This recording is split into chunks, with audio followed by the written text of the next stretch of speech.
Olá a todos.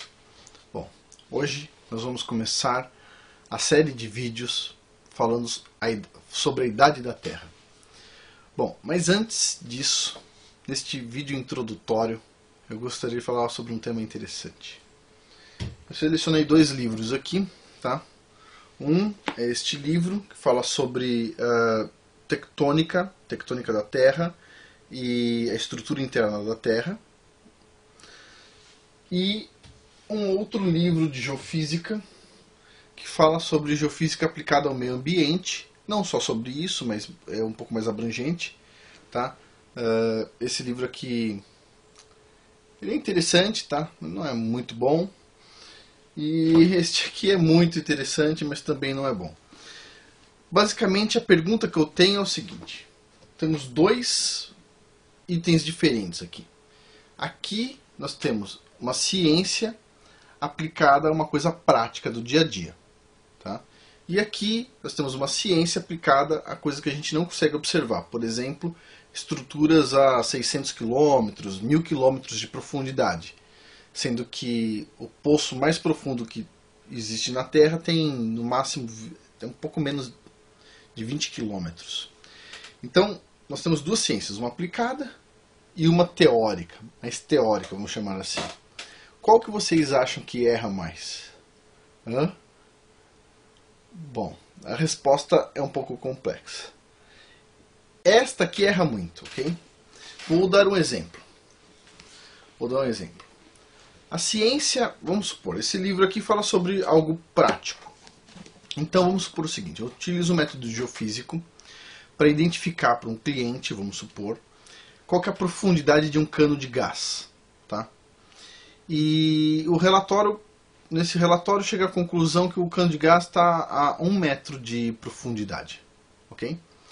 Então o cliente manda um funcionário fazer uma trincheira para fazer algum processo nesse cano de gás. O funcionário pensa que está a 1 metro de profundidade e está lá com a enxada com toda a força. Só que o cano na verdade não está a 1 metro, está a 30 centímetros. E ele descobre isso da pior forma, né? Ele acerta com a enxada o cano, estoura e gera um prejuízo e aquela coisa toda. Então o que aconteceu com essa ciência nesse momento aqui? Essa ciência prática do dia a dia? Ela acabou de errar, não é isso? Ela erra. No dia seguinte ela erra. Ela também acerta muito, né? Acerta muito e erra muito também, tá? É uma ciência prática. Agora, esta ciência aqui, coisas muito profundas, essa ciência teórica, que a gente não consegue testar, ver se está certo ou errado, esta ciência aqui, em geral ninguém vê erro. Por que ninguém vê erro? Porque não dá para ver o erro. Não dá. Quem vai abrir um furo a 600 quilômetros de profundidade para estudar uma estrutura? Não dá. Impossível. Então esta ciência aqui provavelmente erra muito mais do que esta ciência prática aqui. Só que esta ciência aqui, a gente não consegue refutar as ideias. Ok? Porque não dá. Agora, esta ciência prática, a gente vê na prática que tem problemas. Agora, esta ciência aqui, teórica, deve ter muito mais problema do que a prática. Muito. Eleva ao cubo o número de problemas. Só que, na ciência é considerado uma heresia a gente falar mal de coisas teóricas como esta. Por quê?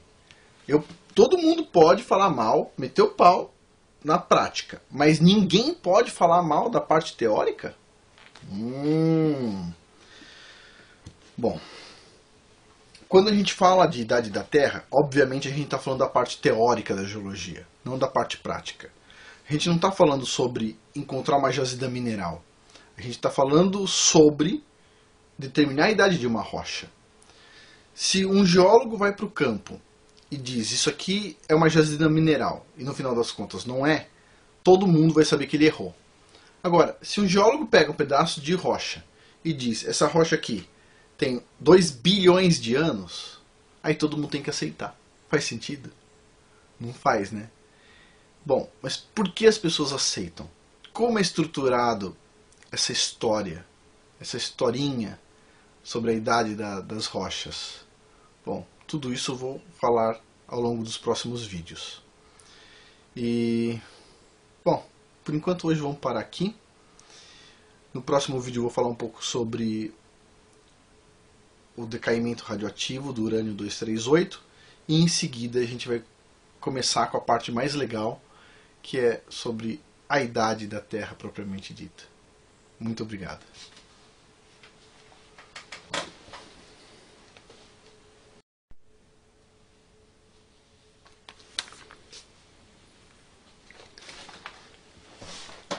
Olá a todos.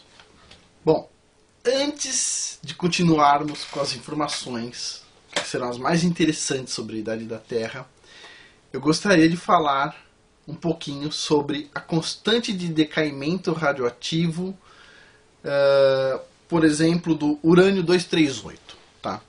O urânio 238 é o elemento que nós utilizamos para estudar a idade das rochas mais antigas da Terra, tá? Que é o interesse desse vídeo. Então, como é que funciona isso? Vamos supor que esta garrafa de água de 500 gramas estivesse completa com 500 gramas de urânio 238. Esse elemento radioativo que é usado para determinar a idade das rochas mais antigas. Ok. O que é a meia-vida? A meia-vida de um elemento radioativo. A meia-vida é o tempo que demora para o elemento radioativo perder metade de sua massa. Ou seja, a meia-vida é o tempo que demora para o urânio 238 que estivesse aqui dentro perder 250 gramas e restasse aqui dentro apenas 250 gramas. Isso é meia-vida. A meia-vida do urânio 238 é 4,5 bilhões de anos. Ou seja, se eu fizesse uma medida hoje... Ops, deixei cair um papelzinho aqui. Se eu fizesse uma medida hoje, esperasse 4,5 bilhões de anos e fizesse uma segunda medida, eu constataria que haveria uma perda de massa de 250 gramas. Mas eu não tenho tanto tempo para esperar. Nem você. Então é o seguinte, eu fiz algumas continhas aqui. Se eu esperasse apenas 1 bilhão de anos, eu conseguiria constatar uma perda de massa de 80 gramas. E com isso eu conseguiria calcular a meia-vida do urânio 238. Não é verdade? Mas você não tem tempo nenhum. Então vamos lá, vamos reduzir isso. Se nós tivéssemos apenas 100 milhões de anos. 100 milhões de anos. A gente mediria agora, esperaria 100 milhões de anos, e depois de 100 milhões de anos a gente constataria que a massa sofreu uma redução de 8 gramas. Mas você não tem tempo, nem eu tenho tempo. Vamos reduzir isso para 100 mil anos. Em 100 mil anos a gente constataria uma redução de massa de 8 miligramas. Legal. Mas você não tem tempo, nem eu tenho tempo. Então se a gente esperasse apenas 1000 anos... a gente observaria uma redução da massa em 8 vezes 10 a menos 5 gramas. Mas ninguém aqui tem 1000 anos, não é verdade? Então vamos esperar apenas 1 ano. E vamos fazer uma medida. Eu meço a massa de urânio 238 hoje, de 500 gramas, e meço novamente depois de 1 ano. Eu observo uma redução de massa de 8 vezes 10 a menos 8 gramas. Isso é o equivalente a 1 grão de areia dividido em 137 partes. Ou seja, é como se eu tirasse a massa de 1 grão de areia dessa garrafinha, dividisse em 137 partes, colocasse 136 partes para dentro da garrafinha e medisse sem aquela uma parte em 137 de 1 grão de areia. Tá? Ou seja, é uma massa muito pequena. Então vem a pergunta, é possível fazer essa medição? Para eu conseguir determinar a meia-vida do urânio 238? E a resposta é... não. Não é possível. Mas é possível medir massas pequenas? É. Só que ao invés de usar uma balança de 500 gramas, que seria impossível fazer essa medição, nós teríamos que usar um espectrômetro. Só que com uma massa muito menor do que 500 gramas, que é o que facilita muito. Então, para vocês terem uma ideia, para nós conseguirmos medir a meia-vida do urânio 238, a gente precisaria ter uma resolução para uma massa pequena de uma fração daquela massa dividida em 62 bilhões de partes. Ou seja, não tem equipamento para fazer essa medida. Aplausos. Pergunta: como é que foi determinada a meia-vida do urânio 238? Item fundamental para determinar a idade da Terra. Vamos lá, quem que adivinha? Eu encontrei a resposta. Muito difícil, eu perguntei já para várias pessoas que conhecem muito sobre o tema. Muitas pessoas, isso aí não é uma coisa muito importante, eu não sei, etc. O item mais importante da medição, ou seja, a meia-vida, se aquilo estiver errado, erra tudo, ninguém sabe dizer. Bom, mas eu encontrei a resposta aqui na Universidade Federal do Rio Grande do Sul e eu vou dizer para vocês. Então é o seguinte, o urânio 238, ele decai para tório 234, emitindo uma partícula alfa, ou seja, é como se fosse um núcleo de hélio, tá bom? Essa partícula alfa escapa do núcleo por um efeito chamado túnel, efeito túnel. Aí, bom, observem.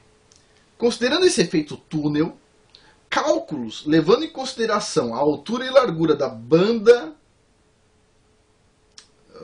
barreira de energia, tá? Permite determinar a meia-vida do nucleotídeo nessas reações nucleares. Ou seja, quanto maior a largura da barreira de energia, maior o nucleotídeo e sua meia-vida, maior a meia-vida do nucleotídeo. Ou seja, eu preciso fazer uma conta, por dado em um modelo matemático, pego uma equação, coloco um dado lá dentro dessa equação que sempre tem erros para determinar a meia-vida. Só que vem a pergunta: qual é o dado que eu coloco dentro desse modelo que tem erros?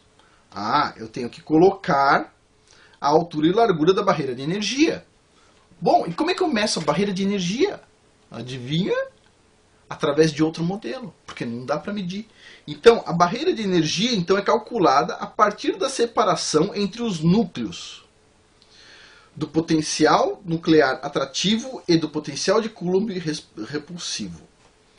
Ou seja, para conseguirmos determinar essa meia-vida de 4,5 bilhões de anos, eu preciso pegar um modelo matemático, não real, modelo, uma ideia, ou seja, o modelo ele sempre é uma representação da realidade, ele nunca é a realidade. E dentro desse modelo, eu tenho que alimentar ele com outro modelo que também tem erros. Puxa, e a gente acredita em cada coisa, não é verdade? A gente fala, nossa, como é preciso esse negócio, né? 4,5 bilhões de anos, hein? Agora ninguém pensou como é que chegou lá, né? Puxa, que triste. A gente usa uma porcaria de um modelo dentro de outro modelo, porcaria, para determinar a idade da Terra. E depois todo mundo considera que está certo. E ninguém pode discutir o assunto. Bico fechado, hein? Bico fechado. Uau! Mas o que vocês vão achar interessante são os dados dos próximos vídeos. Dados de artigos científicos da Nature, Science, as maiores revistas científicas do mundo, evidenciando que a Terra é muito mais jovem do que os geólogos mais antigos dizem. Mas antes disso, nós vamos falar sobre as primeiras determinações da idade da Terra. Isso vai ficar para o próximo vídeo. Espero que vocês gostem.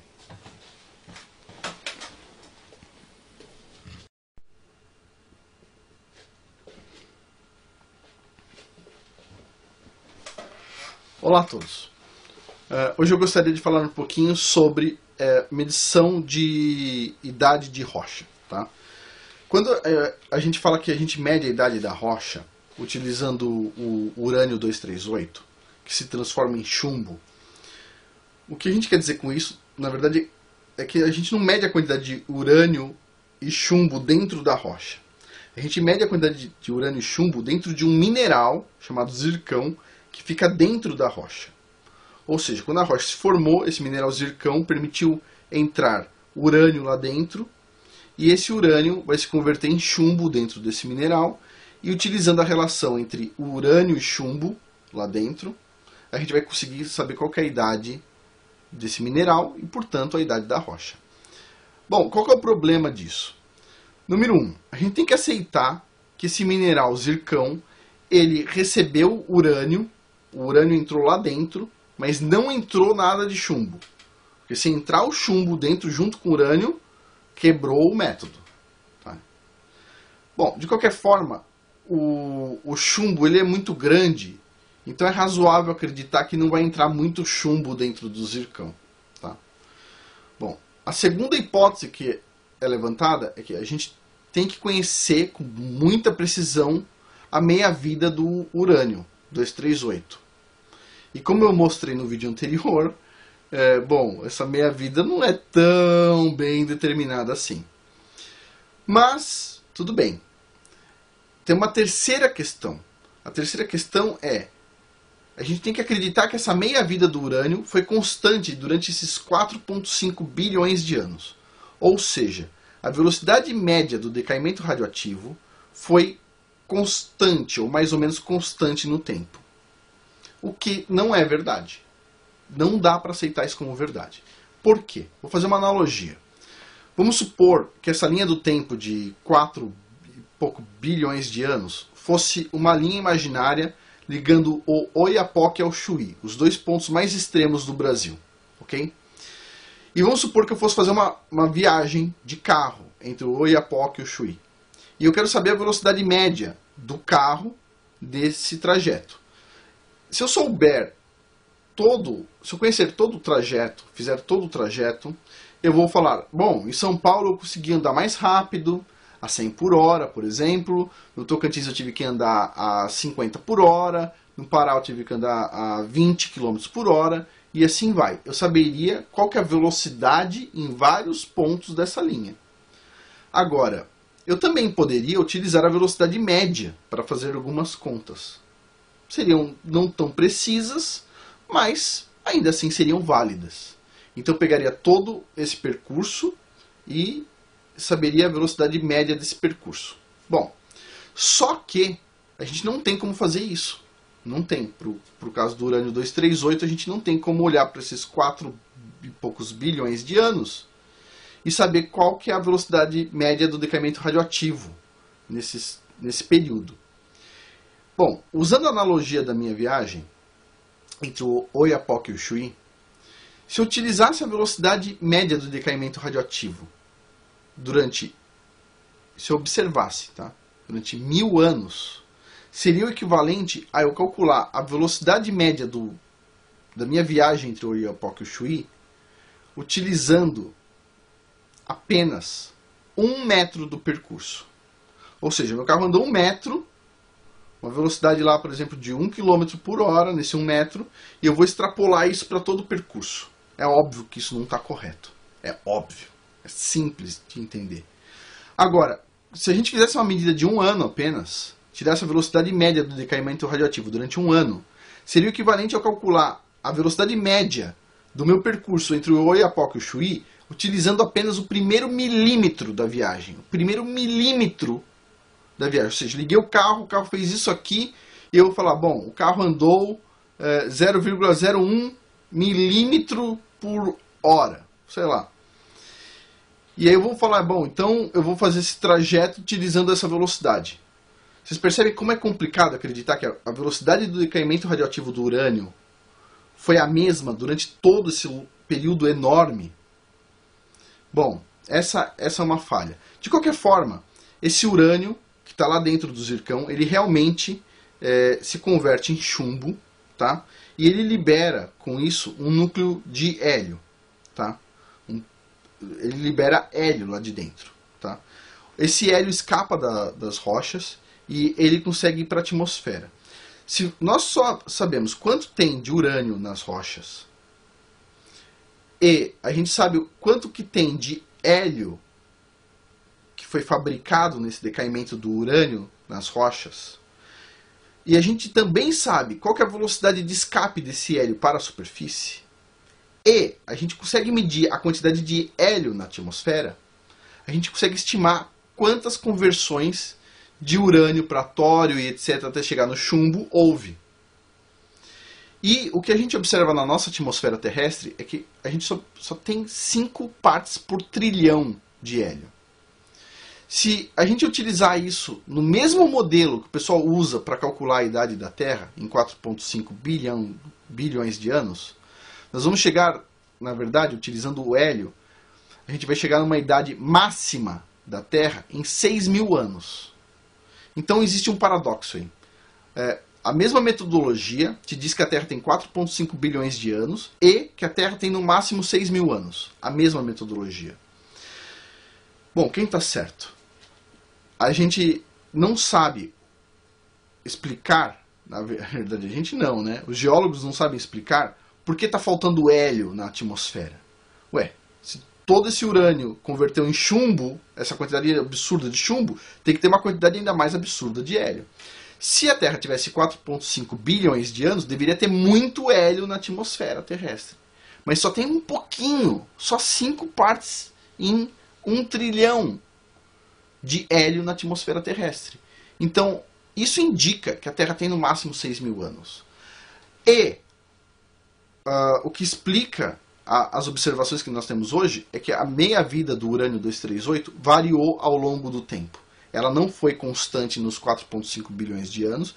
Ela sim teve um pico, converteu mais urânio de urânio para chumbo, teve mais conversão de urânio para chumbo durante um período, e depois essa velocidade média de decaimento radioativo mudou novamente. É isso que hoje a gente começa a entender melhor, e vocês vão ver a implicação disso no próximo vídeo e nos próximos vídeos, que eu vou falar sobre a tectônica e a geologia adaptada para um modelo com uma Terra mais jovem.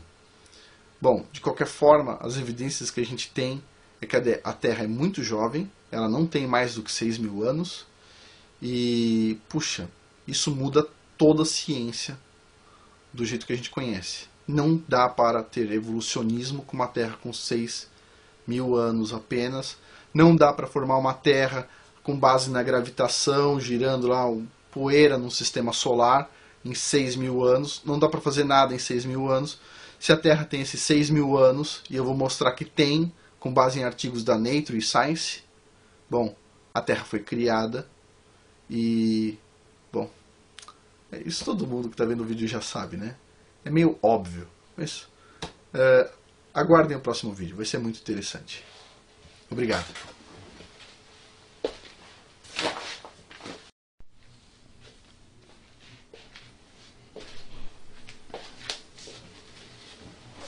Olá a todos. Bom, vamos falar um pouquinho mais sobre idades. E para isso nós vamos falar um pouquinho sobre carvão. É muito interessante.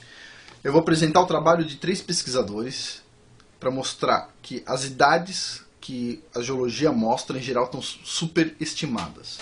Acredita-se que um fator de pelo menos 10.000. Para começar, eu vou descrever aqui rapidamente os resultados do trabalho do professor Robert Gentry. Ele fez análise de madeiras carbonizadas de minas de urânio no Platô do Colorado e em Utah. O resultado dele é muito interessante e foi publicado na revista Science, que é uma das melhores revistas do mundo, né?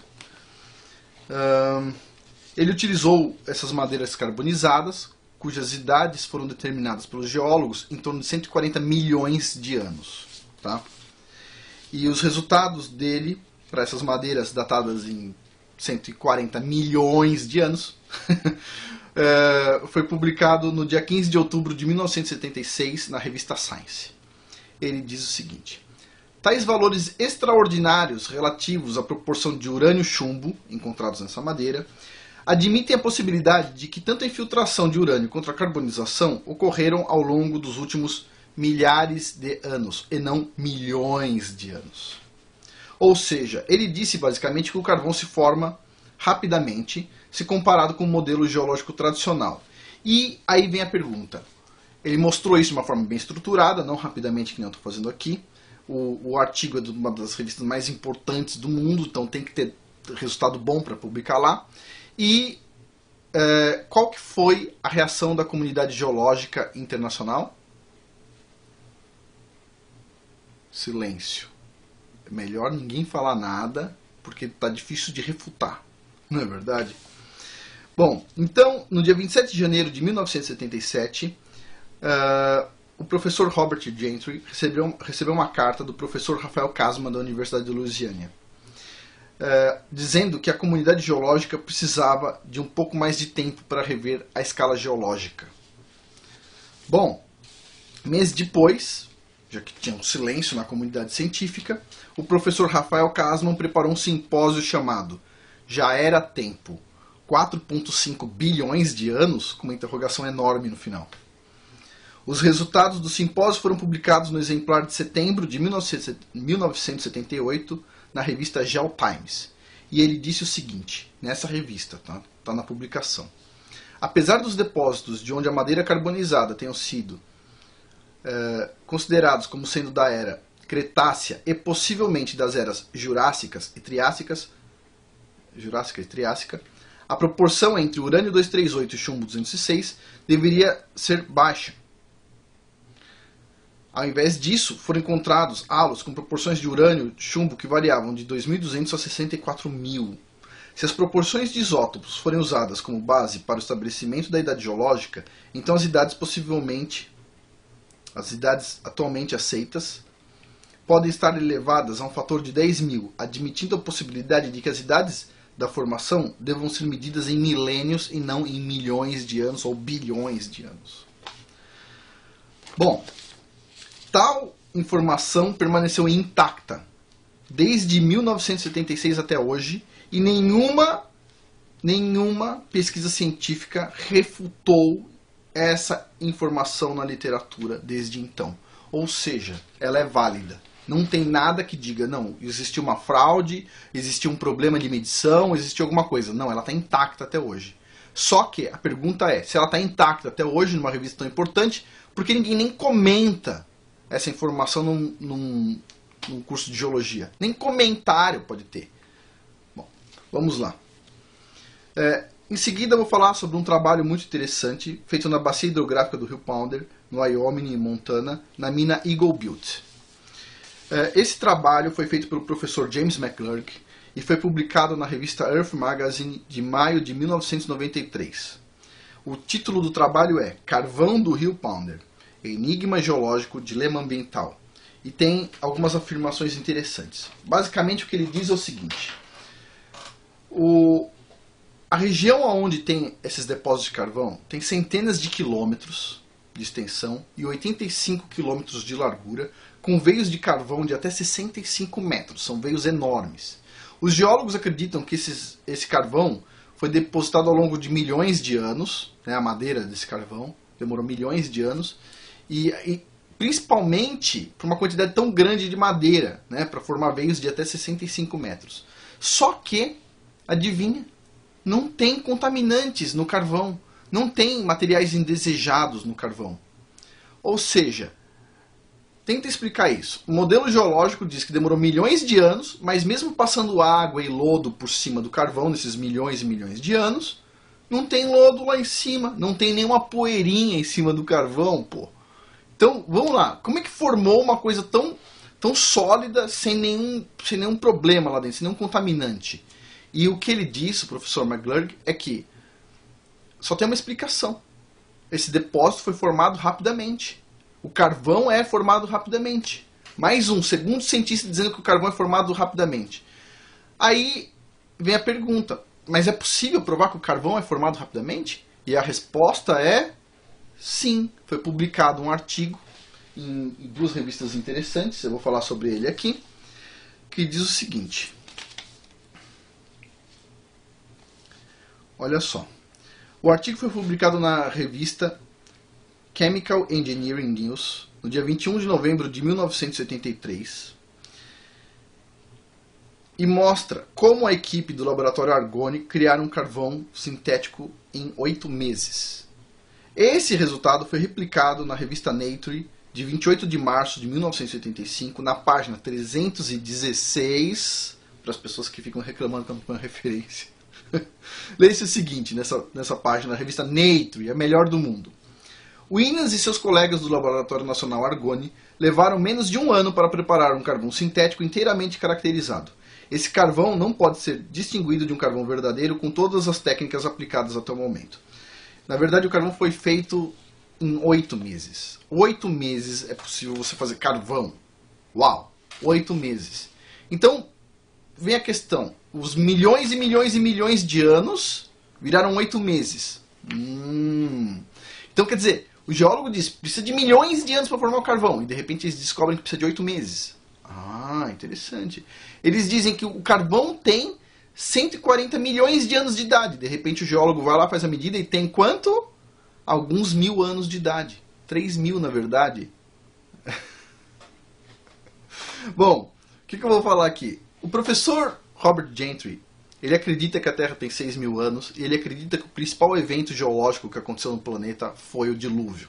Tá? E eu vou explicar o porquê. Não é só ele que acredita que a Terra tem 6.000 anos. Tem o professor McGlurk, tem o professor Rafael Kasman, tem o professor, esse outro professor que eu falei agora, o do carvão, que eu acabei de esquecer o nome por algum motivo, Robert Gentry, a gente está falando de 3. Eu acredito que tem 6.000 anos. Minha esposa, que é geóloga, geocronóloga, acredita que tem 6.000 anos. E eu posso montar uma lista enorme. Eu até pensei em montar uma lista de geólogos que acreditam que a Terra tem 6.000 anos para, rebater um pouco esse negócio dos 4,5 bilhões de anos. Mas a verdade é que não importa. O pessoal vai ensinar exatamente o que eles querem. Eles vão forçar a barra sempre. Não importa se 100% dos geólogos acreditarem que a Terra tem 6.000 anos. O que vai ser ensinado é que ela tem 4,5 bilhões de anos e que a escala geológica é XPTO. Acabou, não tem discussão. Agora, por que é assim? Eu não tenho a menor ideia. Mas eu vou fazer um vídeo sobre doutrinação e vocês vão entender o porquê as teorias são selecionadas. Elas não são apresentadas de forma geral, mas elas são selecionadas. Mas antes disso, eu vou precisar falar na próxima série de vídeos sobre a tectônica, porque eu sei que vai ter muitas dúvidas sobre como os modelos geológicos funcionam numa Terra com apenas 6.000 anos. Vocês vão gostar pra caramba, porque tem muita informação sobre tectônica. Vão ser 4 vídeos, 4 modelos geológicos, e o antigo, o atual, o que vão colocar errado, de forma errada, e o correto.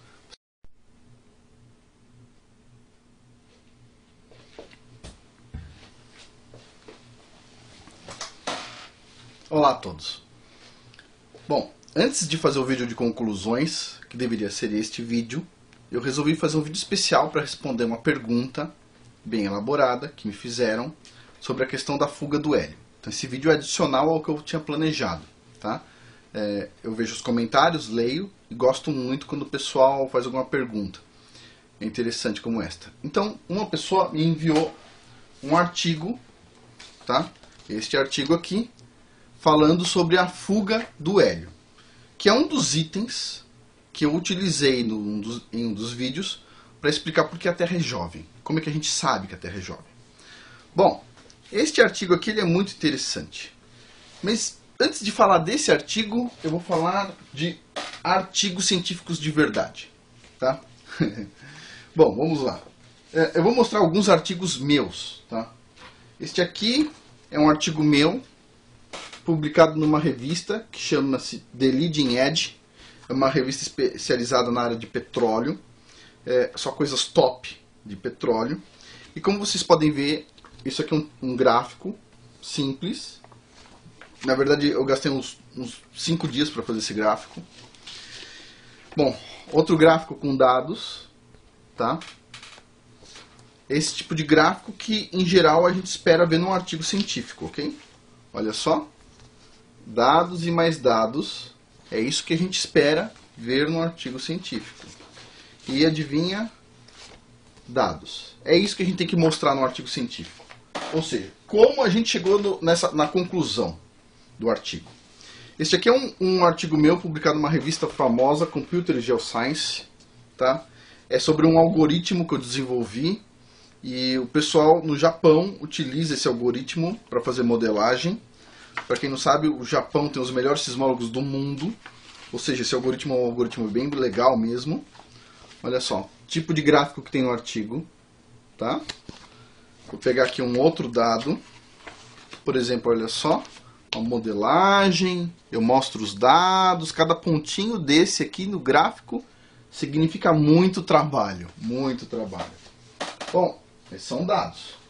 Este aqui é um artigo que eu publiquei numa revista muito famosa na minha área, chama Geophysical Journal International, uma revista de muito prestígio, e eu vou mostrar o tipo de gráfico que eu tenho nesse artigo. Olha só, mapa, ok? Com alguns detalhes. E se a gente pegar aqui, por exemplo, claro, tem que ter toda a questão de dados. Por exemplo, olha só, sismogramas, tudo como foi feito. Se a gente não tiver tudo detalhado, não é verdade? A gente não vai conseguir chegar a uma conclusão lógica. Claro, isso é um artigo científico. Agora a gente vai falar deste artigo científico. Esse artigo científico foi publicado por dois pesquisadores ex-NASA, tá? Para quem já conhece o que a NASA apresenta, sabe o que eu estou falando. E ele diz o seguinte, que há uma perda de 50 gramas de hélio por segundo na atmosfera terrestre, tá? Bom, olha o tipo de gráfico deste artigo. Uau! Além de pesquisadores, são desenhistas. Olha, olha, uma foto da Terra. Eles tiraram uma foto da Terra no presente e eles tiraram uma foto da Terra daqui 3 bilhões de anos. Eles estiveram lá e eles tiraram uma foto da Terra 3 bilhões de anos atrás. Uau! Esses caras aqui são sensacionais. Se eu tivesse uma máquina do tempo, eu também fazia isso. Olha só o tipo de gráfico. Que lindo!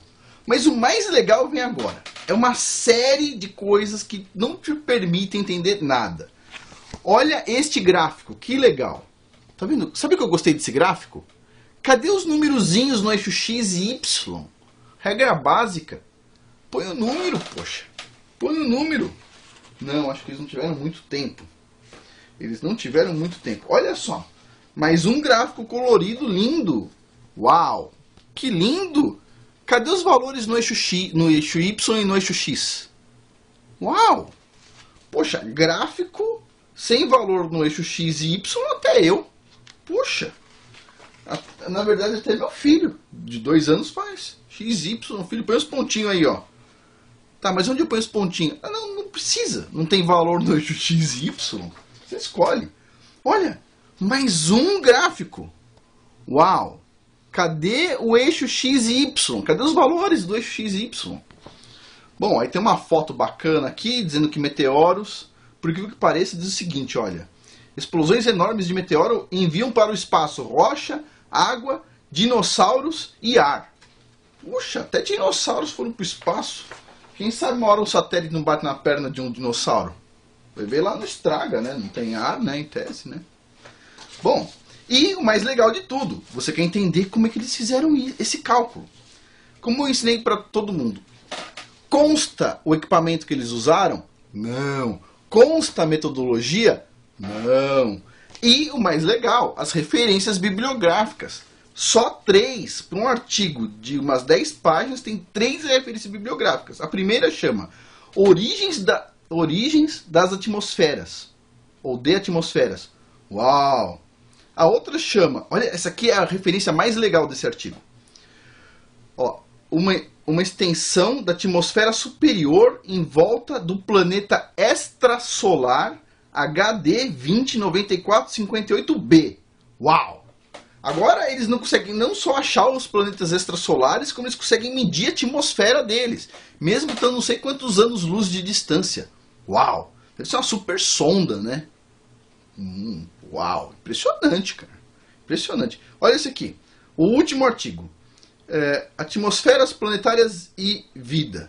Publicado no livro ciência da astrobiologia. Uau, astrobiologia, claro. Agora os biólogos vão comprar uma luneta e vão virar astrobiólogos. Claro, só tá não sei quantos milhões de anos-luz e pegar uma luneta enorme e dá pra ver o bicho saltitando lá. Não, tô brincando. São micróbios e outras coisas que eles veem. Meu, isso aqui não é ciência. Isso aqui é filosofia. Isso aqui é um artigo de filosofia, onde o filósofo coloca valores. Cadê a forma como o cara mediu isso? Ele mandou um foguete, mediu lá naquele lugar onde os astronautas ficam lá parados, orbitando a Terra, que eles dizem que existe. Como é que eles mediram? O que aconteceu com esse artigo aqui foi: o hélio é um chute na bunda dos evolucionistas. Ponto. Pá! Nossa, é um chute assim, que o cara sai com dor na bunda e a 100 metros de distância. Tanto que, se vocês forem ver, não encontrei evolucionista comentando os vídeos. Muito, muito raro. Bom, agora, o que eles fizeram? O hélio desbanca tudo. Eles resolveram isso escrevendo um artigo.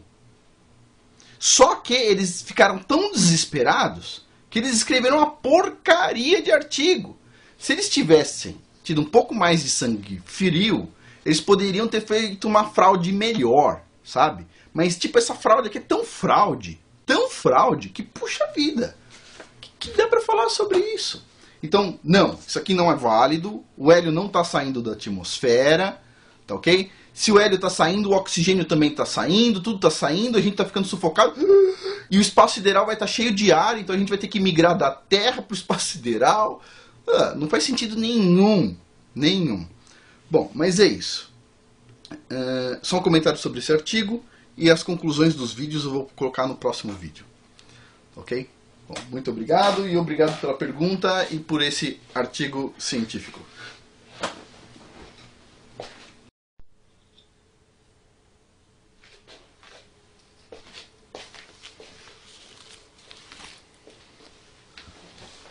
Olá a todos. Bom, neste último vídeo eu vou fazer o encerramento das conclusões sobre a idade da Terra. O que eu quis dizer em todos os vídeos é que a Terra é jovem, tem em torno de 6.000 anos. E a gente vai falar mais sobre esse tema, tá? Carbono 14 e outras coisas, mas serão vídeos mais pontuais. Esta série a gente encerra aqui e depois eu retomo pontualmente algumas coisas interessantes. Bom, o que eu queria dizer basicamente? Para nós, geólogos e geofísicos, pessoas como eu, isso é muito difícil, tá? Porque a gente a gente estudou muito esse tema de uma forma errada e é muito difícil a gente aceitar isso assim de um dia para o outro, tá? Você tem que digerir isso, muito tempo. Bom, mas o que eu queria dizer, os eventos geológicos, eles não são tão lentos como a geologia diz, tá? Eu vou mostrar um caso aqui, é o caso do Grand Canyon nos Estados Unidos, tá? Essa feição linda, tudo isso aqui em volta é rocha e tem o Rio Colorado lá embaixo, tá? E, puxa, olha só que lindo essa foto, o Grand Canyon, rocha e o Rio Colorado lá embaixo, ou seja, puxa, é uma feição geológica enorme, com rochas e rochas e rochas, né? Muita rocha dura e o riozinho lá embaixo. Lindo, lindo, lindo, lugar lindo, maravilhoso. Mas olha só, o tamanho dessa vala, desse canyon, e o tamanho do riozinho. Bom, os geólogos acreditam que esse rio, o Rio Colorado, gerou essa mega feição geológica. Como? Ele erodiu ela milhões e milhões e milhões de anos. É lógico, é só a gente pôr milhões e milhões e milhões de anos no meio do caminho e tudo se resolve. Bom, a pergunta é como eles chegaram a essa conclusão? Que modelo matemático eles usaram para fazer isso? E eu só consigo pensar em um modelo matemático. Só um. Para mim, só isso explica. Eles fizeram um baseado desse tamanho, sentavam lá, olhavam e de repente eles tiveram um déjà vu. Esse riozinho, e mais milhões de anos, cria essa mega feição geológica. Faz todo sentido. Não faz sentido nenhum. Nossa, que resposta mais boba. Só por milhões e milhões de anos e resolve isso. Nossa, seu filho vira pra você e diz assim: papai, como eu fico inteligente? Você fala, faz qualquer coisa aí, espera 1 milhão de anos, você vai ficar inteligente. Isso não existe. Não existe essa história de colocar milhões de anos na equação e acabou. Puxa, dá uma resposta inteligente para as coisas. Puxa vida, dá uma tristeza. Bom, só para vocês terem uma noção de quanto o depósito de sedimento é devagar, eu fiz uma vistoria em uma estação, num empreendimento, uma estação de medida de chuva e nível de rio. E, como vocês podem ver aqui, tá vendo esse buraco que o pessoal teve que abrir aqui?